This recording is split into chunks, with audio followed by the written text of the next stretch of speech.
We appreciate all of the guests who have appeared on our show and sincerely thank them for providing you, our audience, with useful information. However, the advice our guests provide is theirs, and we encourage you to seek out a professional if you have specific questions about any topic we cover on the Crushing Debt podcast. On this week's episode of the podcast, Build Your Way Out of Debt. Welcome to the Crushing Debt Podcast with your host, Florida attorney Sean Yesner, where our goal is to help you get rid of the financial bullies in your life. So welcome back to this week's episode of the Crushing Debt Podcast. My name is Sean Yesner, owner and founder of Yesner Law, and I have a very special guest on this week's episode of the podcast. But before I get there, I do want to talk about our sponsor, Sam Cohen at Attorneys First Insurance. If you are an attorney or a title company and you want errors and omissions insurance or malpractice insurance, as it's called, give Sam a buzz. Sam at attorneysfirst.com, or you can go to his website, attorneysfirst.com. Longtime supporter of the show, longtime friend of the show. A lot of the improvements that you hear from time to time are probably based on things that Sam has recommended. And if you don't like some of the changes that I make to the show, that is entirely my fault. So anything good to the show, Sam had to do with, and anything bad to the show, probably it was something that I tweaked. But if you are an attorney or a title company in Florida, outside of Florida, and you're interested in getting a quote on malpractice insurance or E&O insurance, as it's called, errors and omissions insurance, contact Sam at Attorneys First Insurance, Sam at attorneysfirst.com or attorneysfirst.com. So my guest this week is Steve Larsen. Now, for those of you who don't know who Steve is, you need to understand what a funnel is, what a sales funnel is. And so for those of you that don't know that, a sales funnel is one of those things. I don't know if you're surfing on Facebook and you see this, buy my new book, just pay me shipping and handling. And you click on that button and it takes you to where the book is, and you get the book for free. You pay the shipping and handling, and then once you click yes, send me my book, you go to another page on that website that tries to sell you some more stuff. And then maybe you click on one of those things and it sends you to another page that tries to sell you some more stuff. Well, those are funnels, and that's how funnels work. They are internet-based web pages that offer different products, different services. And so about a month ago, I took something called the One Funnel Away Challenge, and I will put a link in the notes here if you want to use my affiliate link and you want to take the One Funnel Away Challenge. The purpose of the One Funnel Away Challenge is for you to build and launch your first funnel. And those of you that have been following me on social media know that I've launched 2 funnels now. The first one is to get people to subscribe to the podcast, and the second one is the launch of my second book. Now, the launch of my second book is not one of those, pay $6 shipping and handling and I'll send you the book for free. More, it's you give me your email address, you get a free copy of the book on PDF. And if you want to then order some more stuff, I've got some more stuff that goes along with the book that you can buy. Things like videos, things like audio versions of the book, audio versions of my first book, Crushing Debt, things like a workbook to go with the Become Debt-Free book, the second book. And so that's what I did to launch the book and launch the funnels. Well, Steve Larsen was the guy that was building all of Russell Brunson's funnels. And Russell is the guy that co-founded ClickFunnels. Russell's the guy that builds all these funnels to sell courses, to sell webinars, to sell seminars, to sell books, to sell affiliate products. Russell's the one that created the ClickFunnels company. And then Steve Larsen was his main funnel builder for, I think, 2 years, maybe more than 2 years. And so, interestingly, I was surfing around one night and I came upon Steve's page, and there was a link on there that said, hey, do you want to interview me for your podcast? Sure, I want to interview you for my podcast. So I click on the link. They reviewed my application. And then what you're about to hear is the result of my interview with Steve Larsen. And so we talk about a bunch of great stuff. I was taking notes furiously, and I would suggest that this might be one where you want to listen a couple of times. Steve is an expert on marketing. He is an expert on selling. He is an expert on selling over the internet, creating product. I mean, all these different things. He definitely dropped some knowledge bombs. He definitely dropped some nuggets that you're going to want to pay attention to. And again, if any of you are interested in building your own funnel and you don't know where to get started, reach out to me. I'll have an affiliate link in this episode where you can go and register for what's called the One Funnel Away Challenge. And the purpose of the One Funnel Away Challenge is in 30 days, you will have your first funnel up and running, just like I do. So speaking of, I would love for you all to check out now a copy of my second book. You can go get a free copy of my second book on PDF format, Become Debt Free in Less Than an Hour. And you can get that book, and you can also find a way to subscribe to the podcast. If you go to SeanMYesner.com/become debt free. So again, on the internet, www.SeanM, as in Michael, Yesner, YESNER.com/become debt free. SeanMYesner.com/become debt free. When you go there, you give me your email address, you get a copy of my second book for free, and then it sets you into a funnel that allows you to buy other products that complement the book itself. And so you're going to hear my interview here with Steve in a minute, and it was a great interview. I really, really appreciate Steve giving his time. He just moved into his new office. He's got his own things going on that I really would hope that you all would check out. He's got his show called Launch for Profit, which is how to help people launch their funnel. He's also got a webinar that he's doing called yourfinaloffer.com. And the concept there is, if you knew in 90 days you could no longer work, what would your last offer be so that you could make a bunch of money going forward? So what is your final offer? And it's yourfinaloffer.com. So I would hope that you would check those two things out.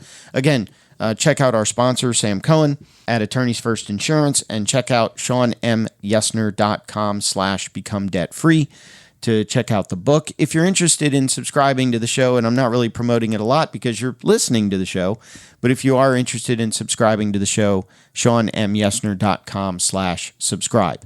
But I would really appreciate it if you would go to the Become Debt Free book, order that free book. And with that, I will stop talking and I'll let you listen to my interview with Steve Larsen. So welcome, Steve. I really appreciate you being on the show this week. Hey, thanks for having me, man. I really appreciate it. This is awesome. I got a question for you, but I think I already know the answer. So going through the One Funnel Away Challenge, I was always impressed by the energy that you brought to all the different lessons and all the different episodes. And I was going to say, where do you get it from? How do you pump yourself up? But as I was doing some due diligence, I stumbled across a whole bunch of "It's Monday." And so I'm wondering if I can put you on the spot and get an "It's Monday" out of you. You know what? I haven't been doing it as much lately because I have been singing more. I actually sang a lot growing up, and it actually legitimately hurts my throat. It sounds like it. So for those that want it, find Steve Larsen. I'll post the links, and then find his "It's Monday" folder. But is that seriously where do you get it from? Where do you pull it from? The Army.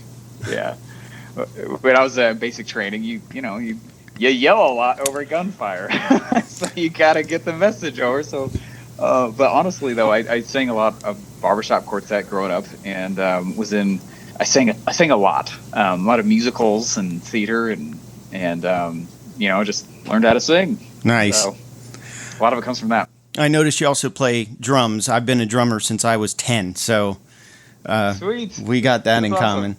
So yeah, very, very cool.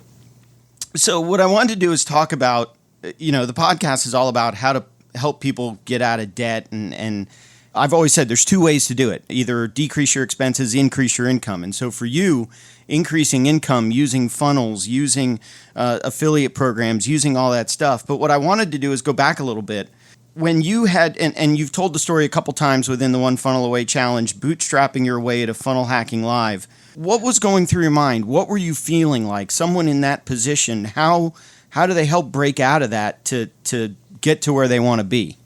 I mean, there's no way around it. It takes some serious grit. It takes some grit. It's not comfortable. I actually have had a lot of scary experiences where it comes close to not being able to make it, not being able to.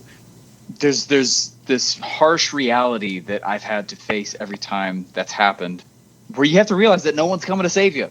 Just no one's coming to save you, and there's no one else to look at. So it's time to get creative, time to put your pedal to the floor, go and just start moving. And the reality is I will set up 3 or 4 Hail Marys and hope that one of them hits. And that's kind of the way I've come through it multiple times, when I bootstrapped my way to Funnel Hacking Live, though, that was that was hard, man. But I mean, by that time I had done it a couple times. It was, I asked my dad for cash. He said no, and thankfully, and put my back against a wall that I probably wouldn't have put my own back against without his, kind of helping me. And I'm very grateful that that's what happened and that's what he did, and that he said no to me. But it's been an interesting journey, though. I can't remember who it was. They taught that there's 2 economies. There's not one. There's 2.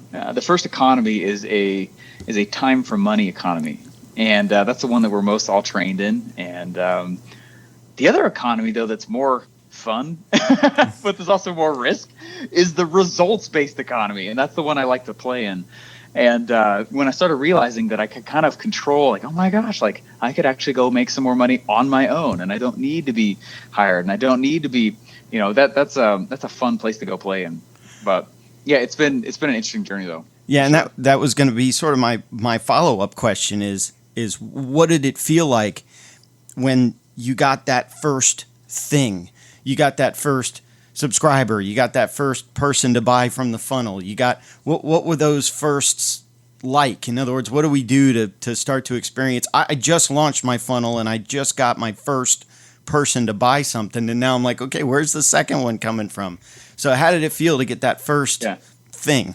Yeah, I remember it so clearly. It was an affiliate product. That was my first dollar I ever made on the internet, with like a squeeze page and all that kind of stuff. And it was nice because some things happened that I wasn't expecting. I was going and I was in college, and I was trying to build these different funnels, and I didn't know they were funnels, though. I just anyway, we went and we built this thing, and put some page traffic towards it, and we got some money back, and it was honestly really, really cool. But by the time I got back to go see the money and I was like, oh my gosh, this is, we got some subscribers. I mean, it did what we kind of expected to, which is great. But what I didn't count on, though, was all these other beliefs, just like of me. Can this happen? It's like I'm holding my hands up like there's these walls, because it felt like there was these walls. It's like you could look around at all these other people who were successful, and I don't know if you've done this, but I did the same thing for a while, where it was like, hey, there's got to be something special with that person over there. That's the only reason why it's working for them. They were born with some ability that I can't, and it's just not the case.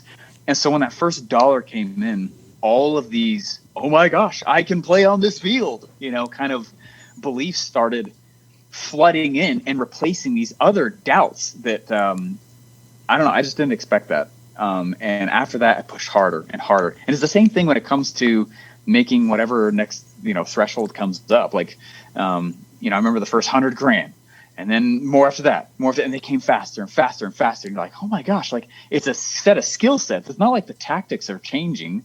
They're really not, Marketing has nothing to do with platforms. It's all about principles, right? And so it's funny, I'll tell people like, yeah, we do internet marketing. They're like, oh, so like Facebook? I'm like, I mean, that's one way we exercise marketing, but it's not marketing. Like every time you get on there every day and you're just wasting time, you're not marketing. I am. Like, what's the difference? Principles. And so it's not like the principles of marketing are changing. The platforms do. But that's really all that's changed is my ability to exercise and drive the vehicle. Like I'm a better driver of the very same car. Okay. So one of the questions that I had for you, sort of from that question, so I also read the 30-day book that comes with the One Funnel Away challenge. If you lost everything, you had 30 days to rebuild, how would you do it? And it was interesting what I found with a lot of the people, you wrote a chapter in that book, and a lot of the others, I saw sort of this split between the people that said, I'm going to figure out what I'm best at and then create those products. And then the way I read your chapter was, I know what I'm good at. Now I'm going to find who I'm going to sell it to. So how do we figure out, is there really a difference there? Or did you just know, here's what I know, let me go sell it, and off we go? Or did you spend any time saying, okay, what am I good at? What skill sets do I have? What assets do I have? This is a killer question because, man, for like the first, 12 tries that I went through to try and make a product work, they were largely utter failures. I just wasted money and time and emotional comfort. And it was like, it sucked, man. It was not a fun thing to go through. But the very key difference between this is one of the most key differences between why they started working and why they weren't for a while. And why they weren't working was I kept building what I thought was cool. And it sounds like such a simple thing, but I'm not the one buying it. You don't fill your own wallet. And so what I learned how to go do after failure and years and years of just sucking, it was I had to learn how to listen to the market and realize that I'm not the one buying it. So as long as it's ethical, as long as it's moral, who cares what I'm selling? My job is to be a detective. And so the way I wrote that chapter was by recognizing that it is a much larger road to success to have to go to create a need for the product you create. It's way easier to just go see existing needs and drop products that's filling that need. It's so much easier.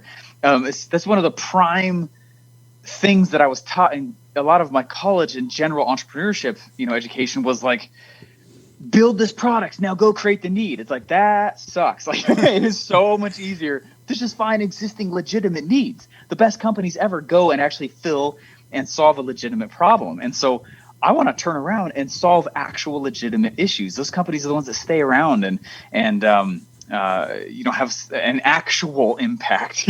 We all throw around that word, but the solve actual problems. So the way I wrote that chapter, because you're totally right, but it was like from a very, very kind of charged place of pain for me that I wrote it in that way. It's like, what if I just go ask the marketplace what they're struggling with instead of so it wasn't necessarily like. So I loved writing that chapter. That was years ago now, but I remember from that chapter, my thought behind it was that it's not that I was good at a thing. What the chapter I hope got across was that I'm good at this framework that causes cash, and you can put anything in it. So it's like, now that I know that framework, I'm like, that's how you put stuff online. That's how you make money with it. Well, what is the thing I'm going to drop into the top of that machine? And that's what I was trying to get at. Yeah. So it's not really focused on a specific product. Right. And I think so from the other end, from having gone through it and building the funnel, I think where the disconnect sometimes is for us as the students is, I'm an attorney. That's the thing that I know. And that's the thing that my funnel is built for. But I guess now what I got to figure out is make sure that thing fills the need in the market as an attorney versus, or maybe I just go out and start dropping affiliate links into funnels and whatnot. Yeah. And so if someone has an existing skill set, a professional service that they've gone through and spent all this time on, it's not to say that it's not worth anything on the internet, because that's not true either. But there's really two conversations to have. The first conversation is about the product and the offer itself. And if your skill set is the product, attorney, you're a doctor, what we do is we take that product and we turn it into an offer, because they're not the same thing. That is where marketing really begins. And in order to create a message that is attractive enough for customers to come and start biting, we have to play on their needs and desires and their wishes rather than how good we are at our thing. Right. We'll see. I got Facebook ads going now and everything, so we'll see. We'll see what happens. Yeah, cool. So how do you reward yourself? In terms of So I know you've got, and I do want to give you a little bit to talk about. You've got the new Launch for Profit podcast. You've got yourfinaloffer.com, and I want to give you a chance to promote those things. But when those things succeed and you help a lot of people, you make a lot of money, what do you do to say, how do you congratulate yourself? How do you reward yourself? What do you do? I'm really big into music. We were just talking about, we're both drummers. Right. I love music and going to concerts. It's a little weird right now doing all that, but I'm a lot more low key than people think I am because of how much I yell. But I don't know. I'll go on a trip. I'll I truly, and I'll go there. So here we go. I am a massive believer that none of it's mine. Yes, legally it's mine, but man, I got kicked out of my first semester of college. I barely graduated high school. I don't know. I look back and I see everything that's been created now and the speed it's been created in. And I'm like, there's not a chance that I could have just made this up out of thin air.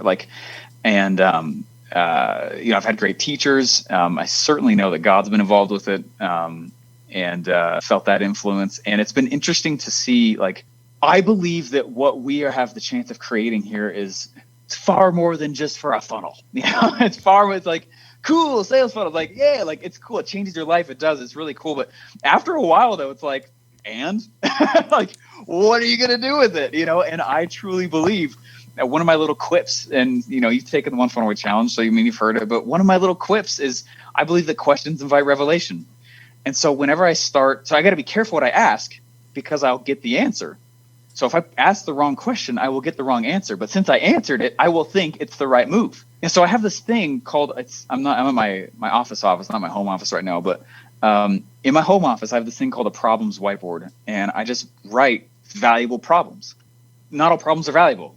So I list and I keep track of valuable problems that I'm noticing in the marketplace. And the purpose of the whiteboard is not to answer all of them. It's to figure out if I should answer it, because I'll answer it. And not everything's worth answering. And so what I do is, and this is rewarding for me, I like solving problems, and I like going and finding creative solutions to stuff that's kind of intense. And so what I go do, and I know what you're asking, but I believe that every one of us can know the problem we're supposed to go solve primarily in this life. And when you go ask it, you'll get an answer. And so whenever a big, cool success happens, I certainly take time to celebrate. But I also, right now, I'm in the phase of life where I'm just in the production zone. I'm not really in the hangout zone, or you know what I mean? Yeah. It's not like I'm sitting around. So I'll go back to the problems whiteboard and I'll say, cool, what's the next one? Or we'll take a night off and, I don't know, go party a little bit, but we'll get right back to the grindstone, it's or, hey, we'll buy more of our future. What investment can we go make, so that's where we are right now. No, and I was just curious. I didn't expect you to go say, I go out and buy jets and boats and whatnot. I was just, how do you give yourself a pat on the back? So I like it. I enjoy it. Like I said, I know you've got a limited amount of time, but I do want, so congratulations on the new office. I think I saw today on social media, and we're recording on Monday. You moved in today? Yeah, today, yeah. That's awesome. Congratulations on that. There's nothing on the walls right now. There's we're still getting it set up, but yeah, it's been fun. Very cool. But I do also want you to talk about, you launched a new podcast, Launch for Profit, and then you launched your webinar, Your Final Offer. So I want to give you a chance to promote those to my audience.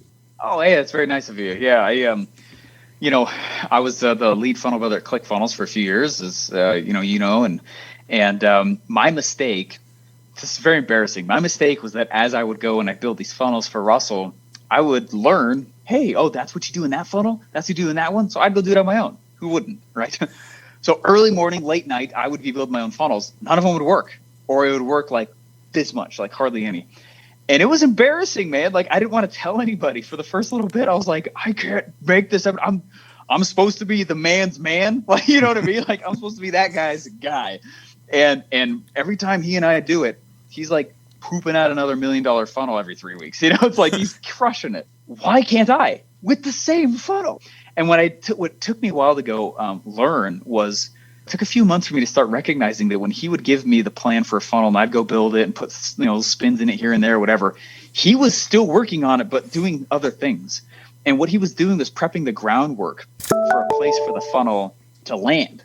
And so these funnels, I would go and I would start putting together the funnel, but he was putting together the launch. And while I thought the funnel is what caused success, it really, the funnel just captures the success that marketing made, right? If the funnel collects cash, it's campaigns and launches that create cash. The funnel just collects it.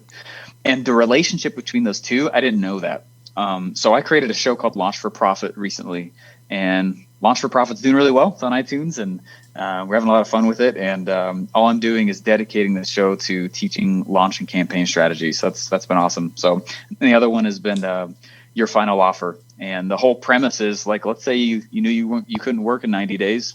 what kind of offer would you put out there to fund your life? It's got to be a pretty amazing offer and campaign. So yeah, those are it. Thanks. I appreciate that. Yeah. Anything else on the horizon, or are those the two big things right now? We got another event that'll be coming up here soon as well, but all about launch strategy as well. But those are the two major things right now. Yeah, launch for profit and your final offer. Well, cool. Thank you. I really appreciate it. Again, I know we're probably butting up against when you got to run. So, anything I missed? Anything you wanted to add? Just tell everyone to just keep sticking to it and recognize and have a humility to notice that if someone else is doing it and you're not, you're the variable, not the thing. Right? Nice. Like, just have the humility to recognize, like, it takes. And if an amazing lawyer like Sean, right, or let's say, a doctor has got to go to school for lots of years also, and that's what it takes to convince the marketplace to pay him hundreds of thousands of dollars. And a new entrepreneur steps online and assumes they'll be paid the same with it's ludicrous. Like, so you got to marry it, and spend time getting to know the craft in order to expect that from a marketplace. But obstacles away. Cool. Well, I really appreciate you being on the show. Thank you. This was cool. I appreciate it. Yeah, hey, thanks so much, Sean. I appreciate it. Yeah, it's been a lot of fun. Hey, so thanks again to Steve Larsen. I really appreciated him giving us some of his time, some of his knowledge. I really want you all to check out his new podcast called Launch for Profit, and also check out his offer. If you knew you couldn't make money in 90 days, what would your final offer be? So that's at yourfinaloffer.com. Aside from that, go ahead and check out the Become Debt Free book, the new launch of my second book, Become Debt Free, at SeanMYesner.com/Become Debt Free. I hope that at the end of the month you have more money rather than at the end of the money you have more month. That'll do it for this week's episode of the Crushing Debt Podcast, and we look forward to talking to you in next week's episode. If you have questions that you think would make a great topic for a future episode, please email Sean or connect with us on social media. Sean Yesner and Yesner Law, PL, are Florida licensed attorneys. The information contained in this week's episode is not a substitute for legal advice. Your situation may differ, especially if you are located somewhere other than the state of Florida. If you have questions, please contact our office or contact a local attorney. Thank you for listening to this week's episode of the Crushing Debt Podcast.